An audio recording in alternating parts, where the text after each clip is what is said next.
Hi, welcome to the supplemental report of the timeline. Today we're going to look at NK's alibi. So today is Sunday, August 12th, 2018, and we're wondering where NK is. So all of this information will be based on her interviews as well as her phone data. And we already know that the phone data is limited and that we don't have the complete records. So we are working with what we have and mapping out kind of her movement or her phone's movement, anyways, during this day.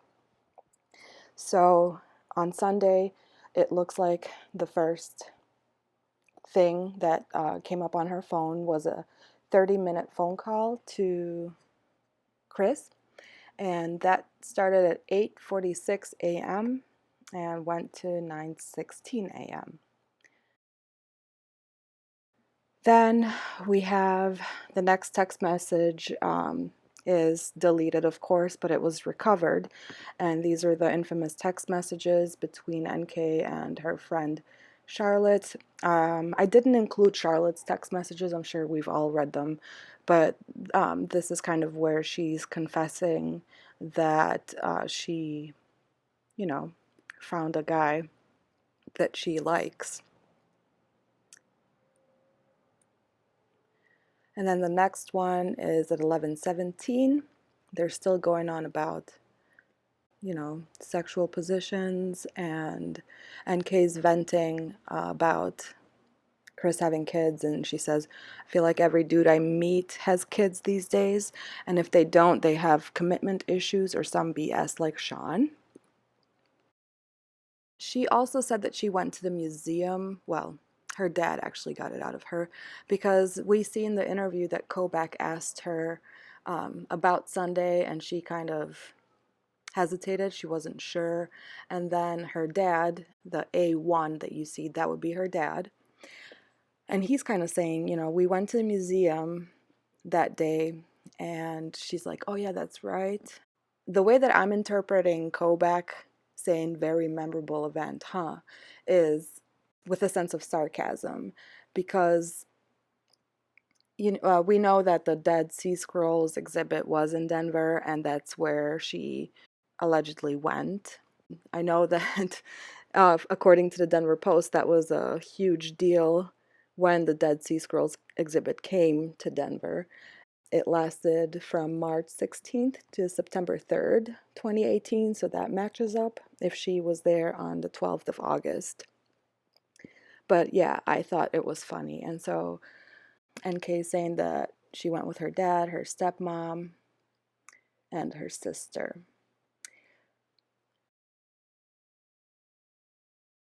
But she said that she skipped lunch, or brunch, excuse me, as we know, because it was her core day. So then I thought this was interesting as well. Seeing most of the text messages that were recovered from Nicole's phone, the new one that she brought in to show Kobach, and she sent him the screenshots. Well, this is a text message that I think they missed. So in this message, she is texting Chris at 12:24, and she's saying, you can kind of see that it's broken up, but you can make it out. She's saying they have the Dead Sea Scrolls at the museum, but it's sold out. And I checked, and it did seem like it was a popular exhibit, and that they had quite a few days that were sold out. I couldn't find anything specific to August 12th, but I know that a lot of them were sold out. And then we don't know what Chris responded to it. We can only assume it was something awkward, just in, his style. But at 12:45, she says, no, you can't buy the scrolls. And then she carries on her conversation with her friend, and she's telling her that Chris is all about his kids. She's telling her he's 33. And at 1:51, she says, I just feel like I will always be second place. Like he's been there, done that. It's early though. We will see. He's very kind to me though. So we know that NK has this inferiority complex or something. Just this fear of being second, I guess. At 151, she's talking about his physique. And 158, she's saying, don't tell anyone yet. She hasn't made up her mind. Although we all know that she made up her mind. Like, for example, seconds later, she says, like, he seems too good to be true. And then at 204, she's saying he's kind of short, but he's jacked. So that's a good thing, I think. And I always found this curious. She tells Charlotte that he's half Cherokee, so he's all brown too. I don't know if this is the same Chris we're talking about. I haven't seen anything else in the discovery to suggest that this is based in the truth. So I don't know. I'm curious to find out. If you guys know anything, let me know. 249 continues texting and says, best sex ever. She's hooked.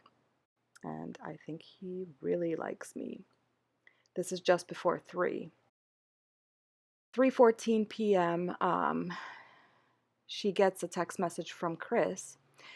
He says, nice. That sounds like a good time. I haven't seen an Imax in a while. Sounds like you guys are having a fun day, or you're having a fun day with the folks. I'm still at the birthday party. Kids are soaked from water balloons.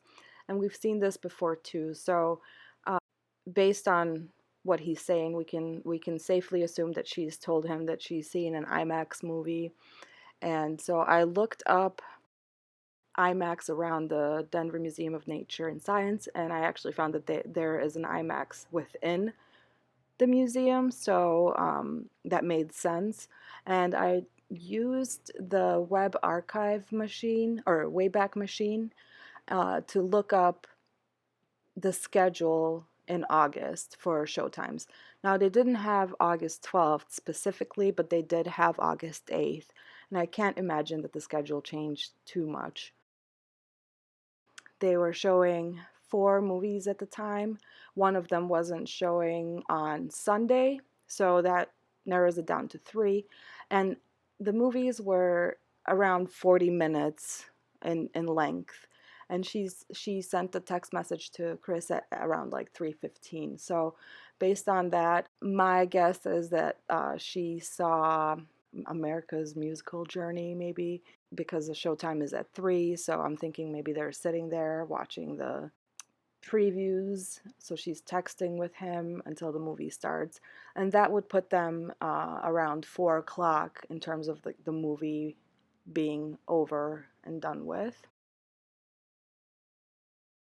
At 5:24, she calls her friend, Jim, and has a 2-minute conversation, and we see that her phone is now located in Thornton. She's now back home. We can assume that she's also still texting with Chris, because at 5:26 he's still Googling Dead Sea Scrolls, and then later on is Googling blueberries, fridge temperatures, and taking photos of chicken breasts.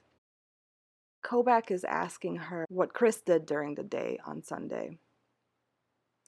And she says, I don't even know what I did on Sunday during the day. I'm so tired. Let me just think about this. Daniel came over Friday. I hung out with him Saturday, and then Sunday, and she gets cut off. So,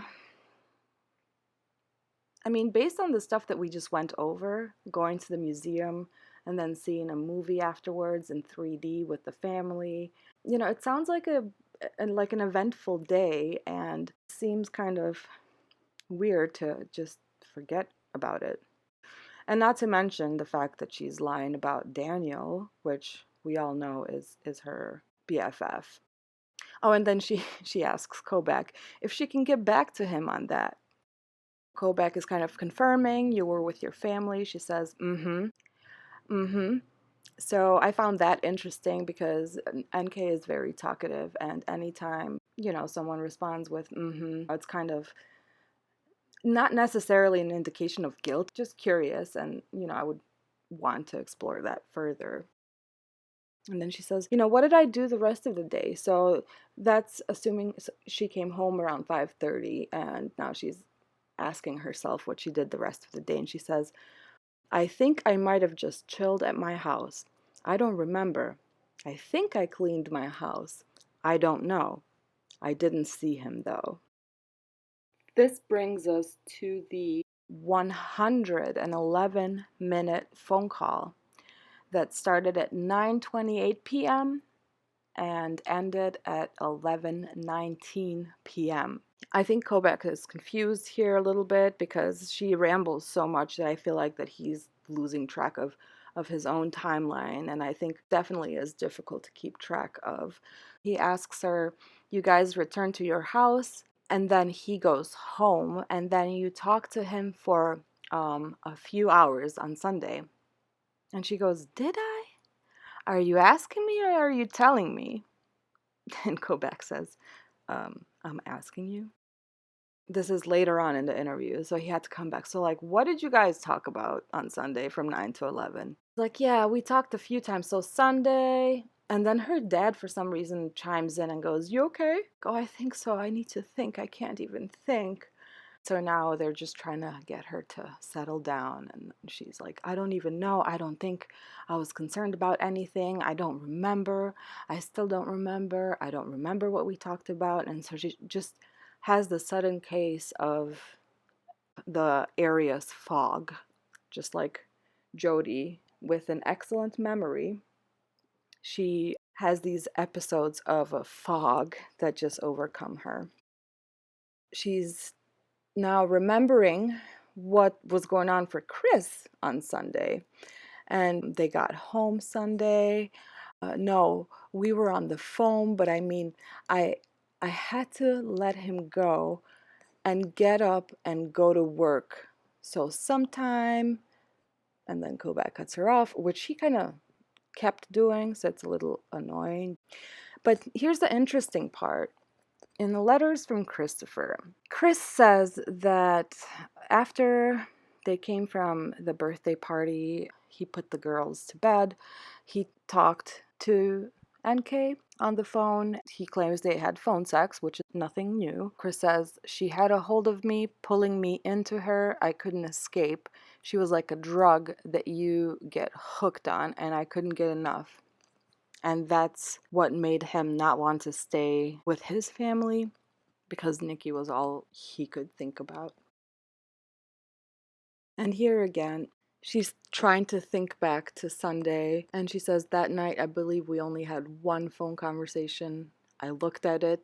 I pulled up my phone records today, and I'm pretty sure we only had one phone conversation.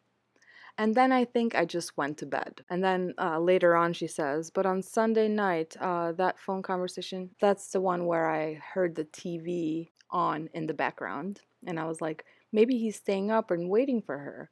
Do you remember I told you guys that? And Kobach is like, yes.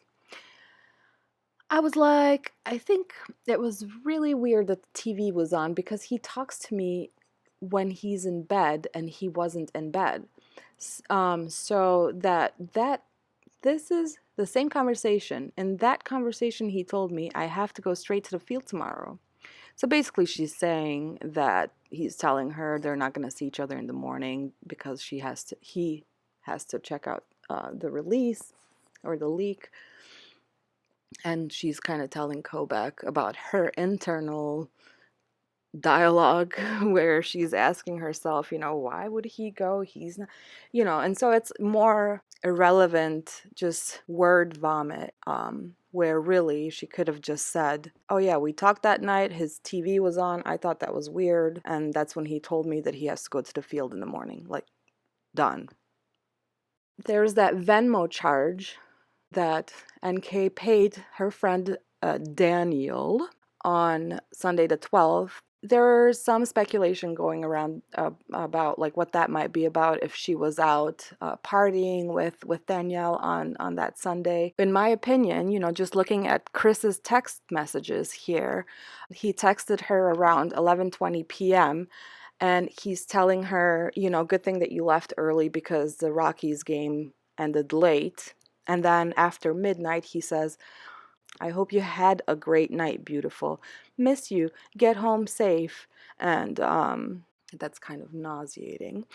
But anyways, so in my opinion, Daniel came over on Friday. They hung out, went to the Rockies game, and maybe went out partying or whatever.